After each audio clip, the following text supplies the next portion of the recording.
అన్న క్యాంటీన్లలో నిన్న స్టార్ట్ అయింది. సో సెప్టెంబర్ నెలాఖరుకల్లా 203 అన్న క్యాంటీన్లు ప్రారంభించాలి. వీటి సంఖ్యను ఎవ్రీ ఇయర్ పెంచుకుంటూ వెళ్ళాలి. పేదలకు మంచి భోజనం అందించే ఈ కార్యక్రమాన్ని కొనసాగించాలి అని చెప్పి చంద్రబాబు నాయుడు అనుకుంటూ ఉన్నారు.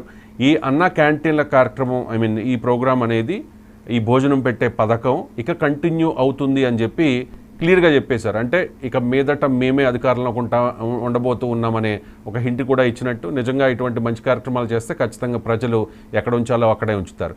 జగన్మోహన్ రెడ్డి ఉద్దేశపూర్వకంగా ఈ అన్న క్యాంటీన్లను భ్రష్టు పట్టించారనే ఆరోపణ మొదటి నుంచి కూడా కూటమి నేతలు చేస్తూ ఉన్నారు. వాస్తవానికి 2019లో జగన్మోహన్ రెడ్డి అధికారంలోకి వచ్చిన తర్వాత వెంటనే వాటిని సచివాలయాలుగానో లేకపోతే ఆర్బీకే సెంటర్లుగానో లేకపోతే వేరే వేరే వ్యవహారాలకు ఉపయోగించారు. కానీ ఈ అన్న క్యాంటీన్లు అంటే పేదలకు అన్నం పెట్టే విషయంలో మాత్రం ఎందుకో జగన్మోహన్ రెడ్డి